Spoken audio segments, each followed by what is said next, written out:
नमस्कार बंधू भगिनींनो, सनातन सत्य या आपल्या सर्वांच्या आवडीच्या आध्यात्मिक यूट्यूब चॅनलमध्ये आपणा सर्व श्रद्धाळू भक्तांचे, ईश्वराच्या लाडक्यांचे व लाडक्या निंदकांचे देखील मनपूर्वक स्वागत.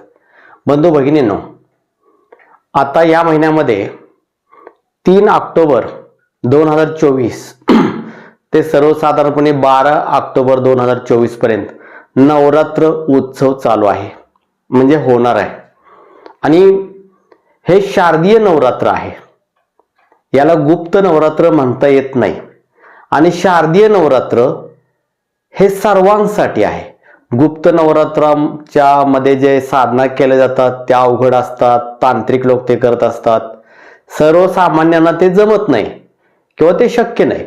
परंतु आत्ताचे जे नवरात्र आहे ते सर्वांसाठी आहे. आणि शक्तीची उपासना करण्यासाठी हे जे 9-10 दिवस आहेत हे प्रचंड महत्त्वाचे असतात. आणि इथं प्रत्येक जण वेगवेगळ्या रूपानं नवरात्र साजरा करत असतो.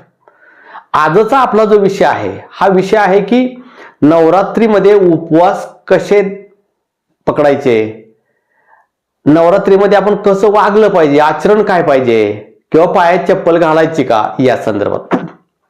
बंधू भगिनींनो, नवरात्रीचे उपवास करण्याच्या ज्या पद्धती आहेत ह्या महाराष्ट्राच्या म्हणा, भारताच्या म्हणा, वेगवेगळ्या भागात या वेगवेगळ्या पद्धती आहेत.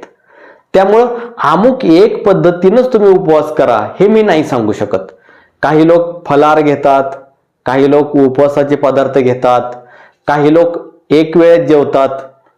तर अनेक लोकांचा असा प्रयत्न असतो की केवळ देवीचे तीर्थ पिऊन हा उपवास करत असतात. आता उपवासामध्ये कोणते पदार्थ असावे हे सांगत असताना मी एवढंच सांगेन की ज्यादा तिखट, ज्यादा तेलकट, पचायला जड असणारे पदार्थ उपवासाला वापरू नका. जास्त करून फलाहार, दूध अशा पद्धतीचे पदार्थ वापरा. आंबट पदार्थांचा देखील वापर करू नका, अन्यथा त्याने पित्ताचा प्रकोप होऊ शकतो. आणि ज्याच्या त्याच्या प्रकृतीमानानुसार उपवास पकडा. कारण तुम्ही उपवासी राहिला म्हणून तुम्हाला देवी प्रसन्न होते या भ्रमात राहू नका. अनेक लोक इतका कडक उपवास पकडतात की त्यांना अक्षरशः ऍडमिट करण्याची वेळ येते. त्यामुळं ओढून ताणून उपवास करू नका. तुम्हाला शक्य होईल त्या पद्धतीने उपवास करा.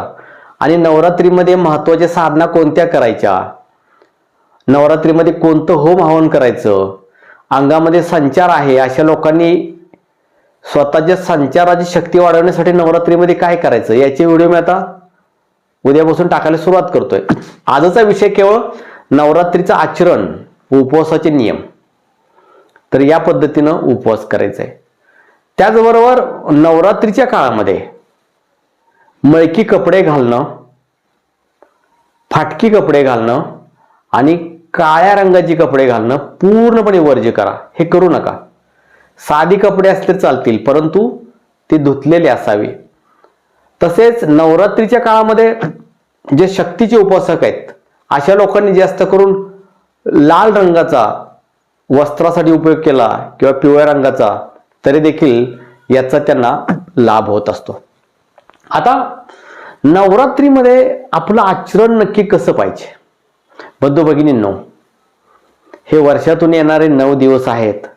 हे आपल्याला साधू संतांच्या सारखं राहण्याची, आचरण करण्याची शिकवणूक देतात. मग काय फरक पडतोय जर आपण आपल्या देवीवरती, भगवतीवरती, आदिशक्तीवरती इतकं प्रेम करतो, तर 9 दिवस मी जे नियम सांगतोय ते पाळायला तुम्हाला काय हरकत आहे. केवळ उपाशी राहणं म्हणजे तुम्ही मोठा भक्त झाला असं नाही.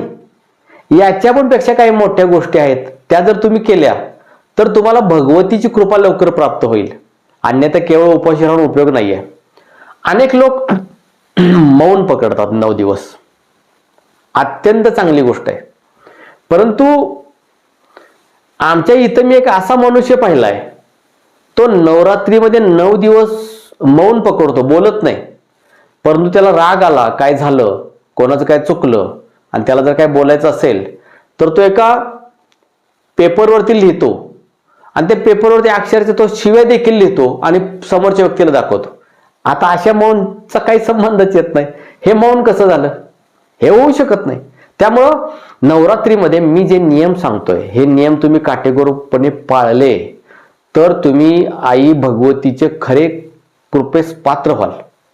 पहिला विषय, मौन ठेवू नका, परंतु नियम घ्या. या 9-10 दिवसामध्ये मी माझ्या वाणीचा उपवास करेन. वाणीचा उपवास म्हणजे माझ्या वाणीनं, माझ्या जिभेनं वाईट शब्द बोलणार नाही, अपशब्द बोलणार नाही, कुणाच्या मनाला हर्ट होईल, मनाला इजा होईल असे शब्द बोलणार नाही. अगदी प्रेमळ मधुर वाक्य बोलीन.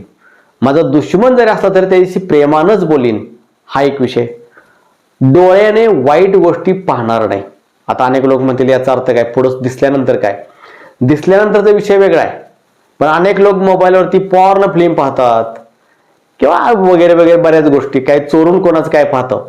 तर नजरेनं मी चांगलंच पाहीन, कानानं मी चांगलंच ऐकीन आणि वाणीनं मी चांगलंच बोलेन. हा पहिला संकल्प घ्या. त्यानंतर नवरात्रीच्या काळामध्ये गोरगरिबांना दान धर्म करणं, रोगी आहेत, त्रासलेले लोक आहेत त्यांना मदत करणं, जो अडचणीत आहे त्याला उपयोगी पडणं, हा एक विषय फार महत्वाचा आहे. हे एक तुम्हाला करावं लागेल. त्यानंतर जे नवरात्रीचे उपवास पकडतात त्यांना किंवा नवरात्री उत्सव काळामध्ये सामान्य व्यक्ती असू दे किंवा उपवास पकडलेले लोक असू दे, त्या सर्वांना माझं सांगणं आहे की आपण जर संसारी असाल तर या काळामध्ये शरीर संबंध करणं योग्य नाही. कारण भगवती आणि स्त्रीला सुद्धा आपण भगवतीचं रूप म्हणून पाहतो. या काळामध्ये शरीर संबंध करू नये, वाईट बोलू नये, वाईट आचरण करू नये, दान धर्म पुण्य करावं. आता पुढच्या व्हिडिओमध्ये मी जे देवीचे मंत्र देईन ते मंत्र आपण जपू शकता. तसेच या काळामध्ये ज्याने व्रत पकडलेलं आहे ते दाढी करू नये, केस कापू नये, नखे काढू नये. हा एक विषय. आता दुसरा एक महत्वाचा विषय येतो की नवरात्रीच्या काळामध्ये पायामध्ये चप्पल घातली जात नाही किंवा अनेक वेळेला नवरात्रीचा उपवास नसताना सुद्धा काही लोक पायामध्ये चप्पल घालत नाहीत. कारण लोकांना समजलं पाहिजे की मी देवीचा भक्त आहे, मी उपवास पकडलाय. परंतु माझं असं म्हणणं आहे की नवरात्रीच्या काळामध्ये तुम्ही चप्पल घालू शकता. याचं कारण सांगतो. पूर्वीच्या काळी ही प्रथा का पडली, तर पूर्वीच्या काळी प्लॅस्टिकच्या आणि रबरच्या चपला नव्हत्या. शुद्ध म्हैशीच्या चामड्यापासून किंवा इतर प्राण्यांच्या चामड्यापासून चमडी चपलाच पूर्वी असायच्या. पूर्णपणे चप्पल म्हणजे चमडीच. आणि यामुळं या काळात एखाद्या प्राण्याची हत्या करून घातलेलं चमडी पायात नको म्हणून ती चप्पल घातली जात नव्हती.